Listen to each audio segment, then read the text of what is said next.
میں کوئی خرچ کرو تو وہ تم اپنی پسندیدہ ترین چیز کو جو ہے وہ اللہ کی راہ میں خرچ کیا کرو۔ رسول اللہ صلی اللہ علیہ وسلم کے صحابہ کا یہی طرز عمل تھا۔ اللہ کے نبی کے ایک صحابی حضرت ابو طلحہ انصاری رضی اللہ تعالیٰ عنہ، جن کا مسجد نبوی کے بالکل سامنے ایک باغ تھا، ابو طلحہ کہتے ہیں کہ مجھے وہ اپنا باغ بہت پسندیدہ باغ تھا، تو جب اللہ کے قرآن کی یہ آیت نازل ہوئی تو میں نے وہ اپنا باغ اللہ کی راہ میں وقف کر دیا، میں نے اسے اللہ کی راہ میں خرچ کر دیا۔ اور سیدنا عمر رضی اللہ تعالیٰ نے بھی جب خیبر سے انہیں وہ زمین ملی جو ان کے حصے میں آئی، جب خیبر فتح ہوا تو حضرت عمر رضی اللہ تعالیٰ کو وہ زمین بڑی پسندیدہ تھی، لیکن اس کے باوجود سیدنا عمر نے اس کو اللہ کی راہ میں وقف کر دیا تھا۔ صدقہ عموماً دو طرح کا ہوتا ہے، ایک صدقہ وہ ہے جسے آپ کسی کو مالک بنا دیتے ہیں کہ یہ تمہیں دیا، آج کے بعد اس کے مالک تم ہو، یہ بھی صدقہ اچھا ہے۔ ایک صدقہ ہوتا ہے جو وقف ہوتا ہے، اور یہ صدقے کی صورت کیا ہوتی ہے کہ آپ اس چیز کا مالک کسی کو نہیں بناتے، اللہ کی راہ میں وقف کر دیتے ہیں کہ لوگ اب اس سے فائدہ اٹھانے والے ہوں، وہ کسی کی ملکیت نہ ہو۔ تو یہ جو صدقہ ہے وقف کا، یہ بڑا اعلیٰ ترین صدقہ ہوتا ہے کہ انسان وقف کر دے۔ بہت سارے ہمارے دینی معاملات جو ہیں وہ، جیسے آج بھی محکمہ اوقاف ہے، اس کے نام پہ بڑی زمینیں ہیں اور بڑی جائیدادیں ہیں جو لوگوں نے دین کے نام پہ وقف کی ہوئی ہیں، تو یہ رسول اللہ صلی اللہ علیہ وسلم سے کے دور سے چلا آ رہا ایک نظام ہے، وقف کا نظام، اس کو بڑا پسند کیا گیا ہے۔ اس کے بعد آگے اللہ رب العالمین نے حج کا تذکرہ کیا ہے۔ اللہ فرماتے ہیں کہ اللہ کی اس زمین پہ مکہ، جو مکہ کا ہی ایک نام ہے، وہاں پر سب سے پہلے اللہ کا گھر بنایا گیا، بیت اللہ کو تعمیر کیا گیا۔ حافظ ابن حجر اسقلانی رحمۃ اللہ نے اپنی فتح الباری صحیح بخاری کی شرح اس کے اندر کئی ایک اقوال نقل کیے ہیں اس کی تعمیر کے حوالے سے۔ عام معروف طور پہ یہی ہے کہ اس کو سب سے پہلے ابراہیم علیہ السلام نے تعمیر کیا، لیکن اس سے پہلے اللہ کے فرشتوں نے اس کو اللہ کی زمین پر تعمیر کیا تھا۔ اللہ فرماتے ہیں کہ لوگوں، جس کے پاس راستے کی، سبیل کی استطاعت ہو، اس کے اوپر حج فرض ہو جاتا ہے، اس کو حج کر لینا چاہیے۔ اور سبیل، راستہ، آنا جانا، ظاہرہ جس آدمی کے پاس ہوتا ہے، جیسے نماز فرض ہوتی ہے اسی طرح حج بھی فرض ہوتا ہے اس انسان کے اوپر، تو اس کے حج کی ادائیگی میں بھی دیر نہیں کرنی چاہیے۔ عموماً ہمارے ہاں لوگ بڑھاپے میں حج کے لیے جاتے ہیں، جبکہ یہ حج جب انسان کے پاس اچھی صحت ہو اور اس وقت اگر وسائل ہوں تو اس وقت بھی اس کے اوپر فرض ہوتا ہے۔ اور حج کے ساتھ ساتھ بعض احادیث پڑھیں تو اس سے یہ سمجھ بھی آتی ہے کہ عمرہ بھی یہ فرض ہے، اگر ایک انسان کے پاس اس کی استطاعت ہو تو اس کو بھی اللہ کے لیے یہ کرنا چاہیے۔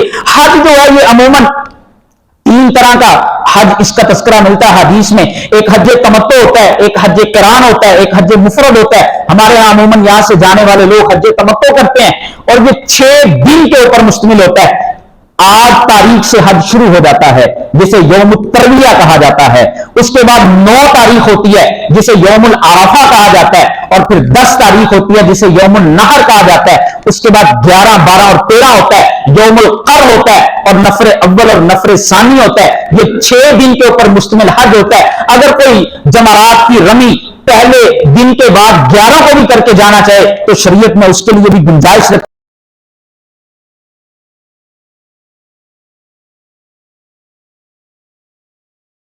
لوگوں، وَاعْتَصِمُوا بِحَبْلِ اللَّهِ جَمِيعًا وَلَا تَفَرَّقُوا، تم سب کے سب اللہ کی رسی کو مضبوطی سے تھامنے والے بن جاؤ، فرقوں میں مت بٹنا، یہ فلاں کی مسجد، یہ فلاں کی مسجد، اس کے پیچھے نماز نہیں، یہ فلاں امام کا ماننے والا، اس کا سکول آف تھاٹ یہ ہے، اس کا سکول آف تھاٹ یہ ہے۔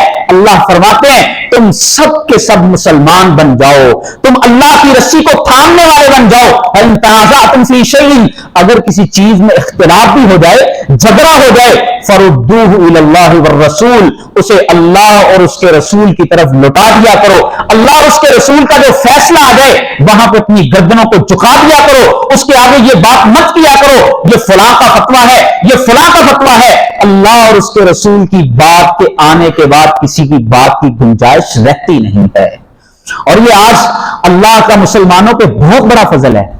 آج دنیا میں آپ یہودیوں کو اٹھا کے دیکھ لیجئے، عیسائیوں کو اٹھا کے دیکھ لیجئے، عیسائیوں کے مختلف فرقے جن میں سے 2 بڑی تعداد میں کیتھولک اور پروٹسٹنٹ، ان دونوں کی بائبلیں جدا جدا ہیں۔ آپ آپ یہودیوں کو اٹھا کے دیکھ لیجئے، سامری فرقہ اس کی بائبل جدا ہے، ان کی تورا علیحدہ ہے، اور جو عبرانی فرقہ ہے ان کی تورا علیحدہ ہے، لیکن اللہ کا مسلمانوں پہ یہ آج بڑا فضل ہے، بے شک یہ کئی اختلافات میں کئی چیزوں میں بڑھ چکے ہیں، لیکن اس سب کے باوجود ان کی کتاب ایک ہے، یہ اللہ کی کتاب کو ایک مانتے ہیں، اور آج امت اگر اکٹھی ہو سکتی ہے تو وہ یہی چیز ہے، قرآن اور حدیث، اس کے اوپر امت اکٹھی ہو سکتی ہے۔ اللہ رب العالمین نے یہاں پہ مسلمانوں کو اس کتاب کے اوپر اکٹھا ہونے کی تعلیم دی، اس کے بعد آگے اللہ رب العالمین اس امت کا خیر امت ہونا ذکر کرتے ہیں۔ اللہ فرماتے ہیں کنتم خیر امت اخرجت للناس، اللہ نے تمہیں سب امتوں میں سے بہترین امت بنایا ہے۔ رسول اللہ صلی اللہ علیہ وسلم کی حدیث مسند احمد میں موجود ہے، اللہ کے نبی صلی اللہ علیہ وسلم فرماتے ہیں کہ میں نے ایک رات خواب دیکھا، میں خواب میں کیا دیکھتا ہوں کہ کچھ لوگ ایک جتھے کی صورت میں آئے ہیں، اس کے بعد میں پھر دیکھتا ہوں کہ ایک اور جتھا آیا ہے جو پہلے لوگوں سے بہت زیادہ ہے، اس کے بعد میں پھر دیکھتا ہوں کہ ایک اتنا بڑا جتھا آتا ہے کہ پہلے لوگ ان سے کم لگنے لگ جاتے ہیں، اور میں اپنے دل میں خواہش کرتا ہوں کاش یہ میری امت ہوتی۔ رسول اللہ صلی اللہ علیہ وسلم کو بتایا جاتا ہے کہ یہ آپ کی امت نہیں ہے، یہ تو بنی اسرائیل ہیں۔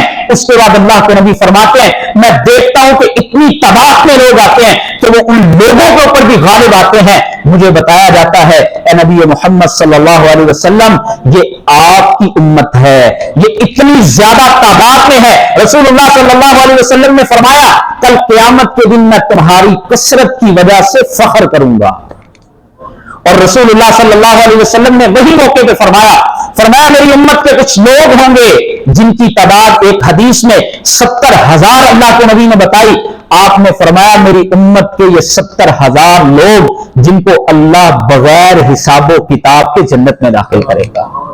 رسول اللہ صلی اللہ علیہ وسلم فرماتے ہیں فزدت، میں نے زیادتی کا مطالبہ کیا کہ اللہ 70,000 تو بہت تھوڑے ہیں، مجھے پھر کہا گیا کہ ان 1000 میں سے ہر 1000 کے ساتھ اللہ 70,000 کو مزید بغیر حساب و کتاب کے جنت میں داخل کرے گا۔ یہ اس امت کی فضیلت، اور یہ فضیلت اللہ رب العالمین نے کیوں بیان فرمائی؟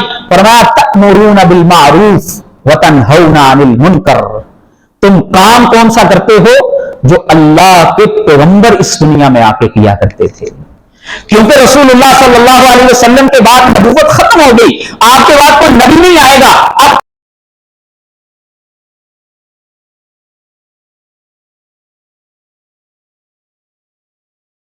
اور وہ کام کیا ہے؟ نیکی کا حکم دینا اور برائی سے لوگوں کو روکنا۔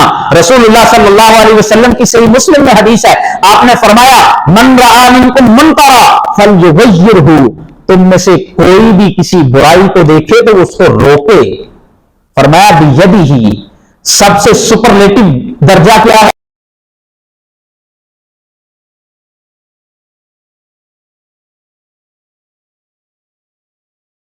کے ساتھ اس کو روکے، لوگوں کے اوپر اس کا برا ہونا واضح کر دے، اور فرمایا اگر اتنی بھی استطاعت نہیں ہے ابھی کل بھی ہی کم از کم دل کے اندر پھر اسے برا جان کے لوگوں سے،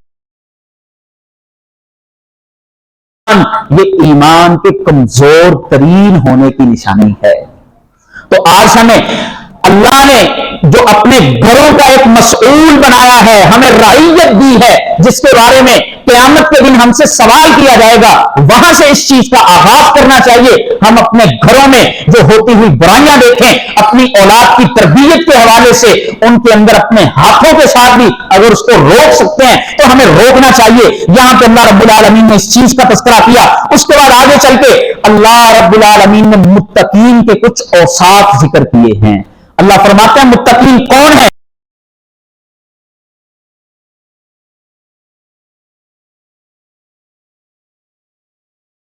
تنگی کی حالت میں ہو پھر بھی خرچ کرنے والے ہوتے ہیں، چھپ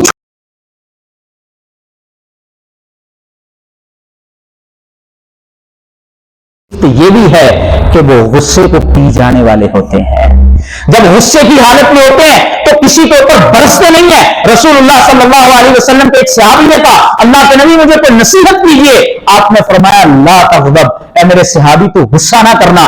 رسول اللہ صلی اللہ علیہ وسلم نے ایک حدیث میں یہاں تک فرمایا پہلوان وہ نہیں ہے جو کسی کو پچھاڑ دیتا ہے, فرمایا بلکہ بہادر تو وہ ہوتا ہے جو غصے کے وقت اپنے نفس پہ کنٹرول کر لیتا ہے. فرمایا مومنوں کی متقیوں کی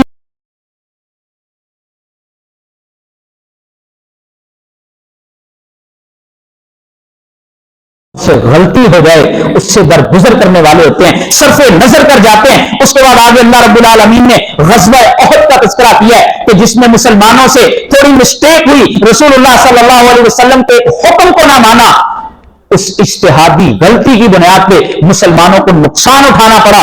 جب رسول اللہ صلی اللہ علیہ وسلم نے عبداللہ ابن جبیر رضی اللہ تعالیٰ کی قیادت میں ایک گروہ کو ایک پہاڑ پر کھڑا کیا اور فرمایا تھا کہ اگر ہم غزوہ جیت جائیں یا ہمیں شکست بھی ہو جائے, حتیٰ کہ ہمیں شہادت کی موت بھی آ جائے اور ہماری باڈیوں کو پرندے آگے نوچنا بھی شروع کر دیں, تو تم اس پہاڑی کو چھوڑ کر کے نہ آنا.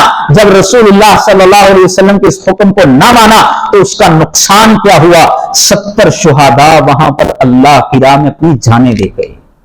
اور یہاں پہ اللہ رب العالمین نے اس چیز کا بھی تذکرہ کیا کہ جو احد میں رسول اللہ صلی اللہ علیہ وسلم کی شہادت کی خبر پھیل گئی اور مسلمانوں کے حوصلے پست ہو گئے, اللہ فرماتے ہیں وما محمد الا رسول قد خلت من قبلہ الرسل, محمد صلی اللہ علیہ وسلم تو اللہ کے ایک رسول ہیں, ان سے پہلے بھی کئی رسول آئے تھے. فرمایا افا ان مات او قتل انقلبتم علی اعقابکم, اگر محمد صلی اللہ علیہ وسلم فوت ہو جائیں یا انہیں شہادت کی موت آ جائے تو کیا تم دین سے ایڑیوں کے بل پلٹ جاؤ گے؟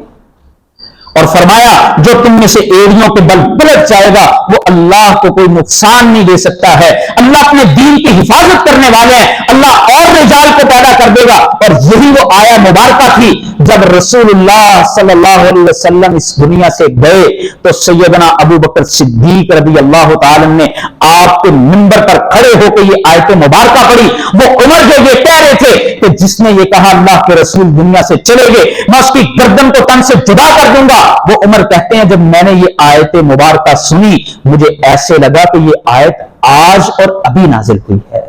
یہاں پہ اللہ رب العالمین نے اس کا ذکر کیا ہے. اس کے بعد آگے چل کے اللہ تعالیٰ نے رسول اللہ صلی اللہ علیہ وسلم کی خوش اخلاقی کا ذکر کیا ہے کہ اللہ کے نبی صلی اللہ علیہ وسلم اخلاق کے بڑے اچھے تھے, آپ سخت دل نہیں تھے, آپ نرم دل تھے. فرمایا اگر آپ سخت دل ہوتے تو یہ لوگ جو آپ کے گرد جمع ہو گئے ہیں یہ کبھی آپ کے گرد جمع نہ ہوتے.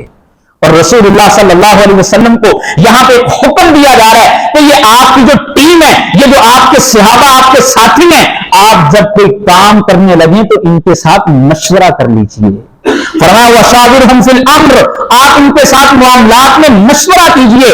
یہ اللہ کا حکم ہے, آج ہمیں بھی اپنے معاملات میں مشورہ کرنا چاہیے. اور رسول اللہ صلی اللہ علیہ وسلم نے فرمایا یہ جو مجلسیں ہوتی ہیں یہ امانت ہوتی ہیں, اگر تمہارے ساتھ کوئی مشورہ کرے تو اس مشورے کو امانت کے طور پہ سنبھال کے رکھا کرو. ایک مشورے کا تصور ہے اور ایک تصور ہے استخارے کا, ایک استشارہ ہے یہ جو ہم لوگوں کے ساتھ مشورہ کرتے ہیں. ایک اللہ کے ساتھ مشورہ کرنا ہوتا ہے جس کو استخارہ کہا جاتا ہے. صحابہ کہتے ہیں رسول اللہ صلی اللہ علیہ وسلم نے ہمیں استخارہ اس طرح سے سکھلایا جیسے اللہ کے نبی ہمیں قرآن کی آیتیں سکھایا کرتے تھے کہ ہم وہ دعا کر کے اپنے اللہ کے ساتھ مشورہ کر لیا کریں. اس کے بعد آگے چل کے اس سورہ کے اختتام پہ اللہ رب العالمین نے ایمان والوں کی ایک صفت کا تذکرہ کیا ہے. اللہ فرماتے ہیں ایمان والے وہ ہوتے ہیں جو خود بھی صبر کرتے ہیں اور لوگوں کو بھی صبر کی تلقین کرتے ہیں, جلد باز نہیں ہوتے. اور صبر ہوتا کیا ہے, صبر کہتے کس کو ہیں؟ رسول اللہ صلی اللہ علیہ وسلم ایک دن ایک قبرستان کے پاس سے گزر رہے تھے, وہاں پہ ایک عورت قبر پہ بیٹھ کر کے جاہلیت کی پکاریں لگا رہی تھی. رسول اللہ صلی اللہ علیہ وسلم نے فرمایا صحابہ کو کہ اس کو روکو, ایسا نہ کرے. جب صحابہ نے اس کو روکا تو وہ عورت آگے سے کہنے لگی کہ اگر کوئی تمہارا عزیز اس دنیا سے گیا ہوتا میں دیکھتی تم کیسے صبر کرتے. لوگوں نے جب بتایا کہ یہ بات تو تمہیں رسول اللہ نے کہی ہے، اس کو بڑا افسوس بھی ہوا، اور اس کے بعد اللہ کے نبی صلی اللہ علیہ وسلم کے پاس معذرت کے لیے آئی تو رسول اللہ صلی اللہ علیہ وسلم نے وہاں پہ بتایا کہ صبر کیا ہوتا ہے۔ آپ نے فرمایا الصبر عند الصدمۃ الاولی، صبر تو وہ ہوتا ہے جب انسان کو پہلی چوٹ لگے اور انسان اس میں صبر کر کے دکھائے۔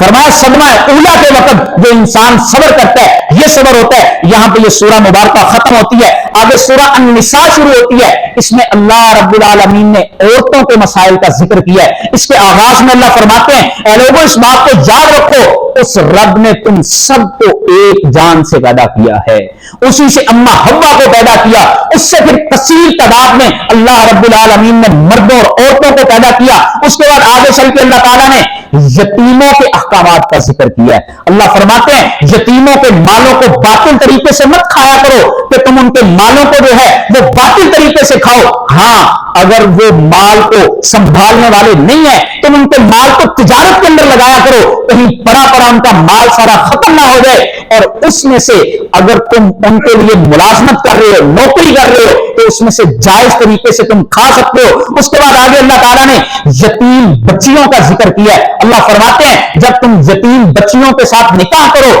تو ان کو ان کے پورے حق مہر دیا کرو۔ یہ نہ ہو کہ تم یہ سمجھو کہ اس کا باپ نہیں ہے، اب اس کو اونے پونے میں جیسے بھی اس کے ساتھ نکاح کر سکیں وہ ہم کر لیں۔ فرمایا اگر تم ایسا انصاف نہیں کرنے والے تو تم پھر آزاد عورتوں کے ساتھ نکاح کیا کرو، وہ تم 2 بھی کر سکتے ہو، 3 بھی کر سکتے ہو، 4 بھی کر سکتے ہو، اللہ نے تمہیں اس کی اجازت دی ہے۔ اور اللہ فرماتے ہیں جب تم عورتوں کے ساتھ نکاح کرو تو ان کو ان کے حق مہر عطا کر دیا کرو۔ رسول اللہ صلی اللہ علیہ وسلم نے فرمایا کہ یہ حق مہر ہوتا ہے جس کی وجہ سے تمہارے اوپر عورت کو حلال کر دیا جاتا ہے۔ تو یہ حق مہر نکاح کی بنیادی شرائط میں سے ایک شرط ہے۔ ہاں اسلام نے اس کی وہ حد مقرر نہیں کی ہے کہ کم سے کم حق مہر کتنا ہو، زیادہ سے زیادہ کتنا ہو، لیکن انسان کو اپنی استطاعت کے مطابق جو ہے یہ حق مہر ادا کرنا چاہیے۔ اس کے بعد آگے اللہ رب العالمین نے وراثت کے مسائل کا تذکرہ کیا ہے۔ وراثت کیا ہوتی ہے؟ انسان جب دنیا سے مر جائے، چلا جائے، اس کے بعد جو وہ ترکہ چھوڑ کے جاتا ہے۔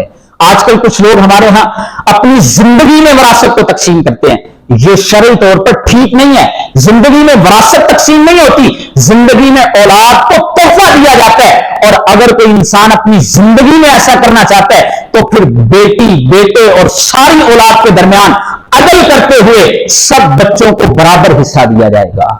رسول اللہ صلی اللہ علیہ وسلم کے پاس ایک کیس آیا تھا، اللہ کے نبی صلی اللہ علیہ وسلم نے پوچھا کہ میرے صحابی نعمان بن بشیر کیا آپ نے اپنے باقی بچوں کو بھی اسی طرح باغات دیے جس طرح اس بچے کو دے رہے ہیں؟ کہا نہیں۔ تو رسول اللہ صلی اللہ علیہ وسلم نے فرمایا میں اس ظلم کے اوپر گواہ نہیں بن سکتا۔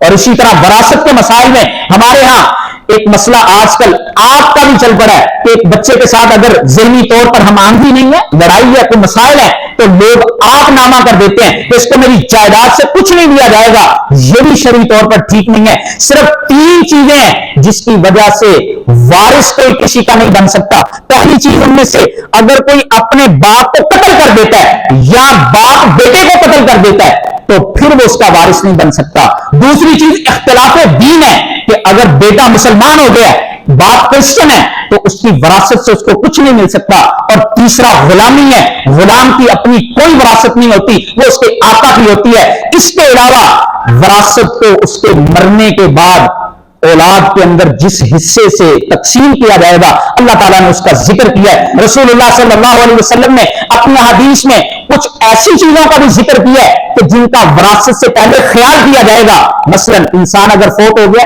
اس کی تجہیز و تکفین کرنے والا کوئی نہیں ہے، تو اب اس کے مال میں سے سب سے پہلے اس کی تجہیز و تکفین کا بندوبست کیا جائے گا۔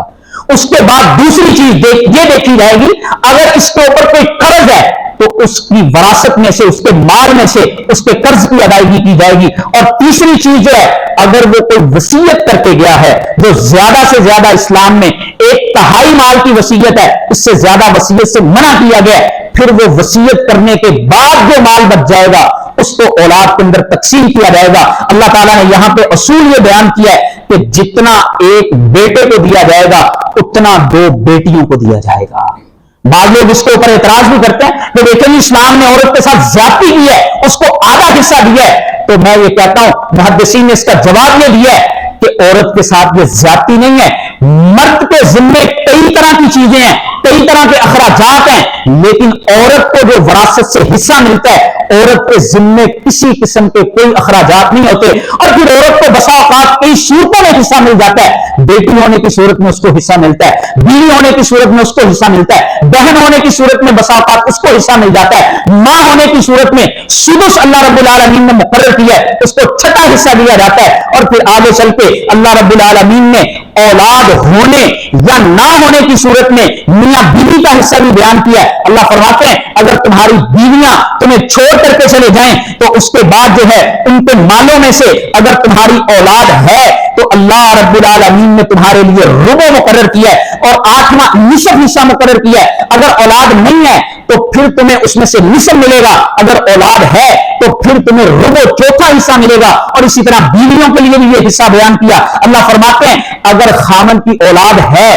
تو پھر اس بیوی کو جو ہے وہ چوتھا حصہ ملے گا، اگر اس کی اولاد نہیں ہے تو پھر اس کو 8واں حصہ ملے گا. یہ اللہ رب العالمین نے یہاں پہ وراثت کے مسائل ذکر کیے. اور یہ وراثت کے مسائل ذکر کر کے اللہ فرماتے ہیں کہ جب تم اپنی اولادوں میں کوئی تقسیم کرنے لگو تو ان کے درمیان عدل کیا کرو. تم نہیں جانتے کہ تمہارے جانے کے بعد کون تمہارے لیے نفع مند ہوگا. تمہیں نہیں معلوم ہے آج تم کسی کے حق میں زیادتی کر جاؤ، شاید وہ کل کو تمہارے لیے اتنا نفع مند نہ ہو سکے. اور اس پارے کے اختتام پہ پھر اللہ رب العالمین نے محرمات کا ذکر کیا ہے. وہ عورتیں جن کے ساتھ تمہارے نکاح نہیں ہو سکتے ہیں. محرمات دو طرح کی ہوتی ہیں، ایک محرمات ابدیہ ہوتی ہیں جن کے ساتھ ہمیشہ نکاح نہیں ہو سکتا. اور وہ محرمات کون سی ہیں؟ وہ ماں ہے، بہن ہے، بیٹی ہے، پھپھی ہے، خالہ ہے، ساس ہے. ان کے ساتھ انسان کا کبھی اور کسی صورت میں نکاح نہیں ہو سکتا. کچھ محرمات وقتیہ ہوتی ہیں، مثلا چچی ہے، اگر چچا فوت ہو گئے ہیں تو چچی کے ساتھ انسان کا نکاح ہو سکتا ہے. اسی طرح ممانی ہے، اگر ماموں فوت ہو جائے تو اس کے ساتھ نکاح ہو سکتا ہے. سالی ہے، اگر بہن جو اس کی پہلی بیوی تھی وہ فوت ہو جائے تو اس کا اس بہن کے ساتھ نکاح ہو سکتا ہے. اسی طرح بھابھی ہوتی ہے، اگر بھائی فوت ہو جائے تو یہ اپنے بھائی کی بیوی کے ساتھ نکاح کر سکتا ہے. اللہ رب العالمین نے یہاں پہ ان کا ذکر کیا ہے. آگے 5ویں پارے کے احکامات ہیں، انشاءاللہ ان کا کل ہم پڑھیں گے. اللہ ہمیں سن سنا کے عمل کی توفیق دے. وآخر دعوانا الحمدللہ رب العالمین.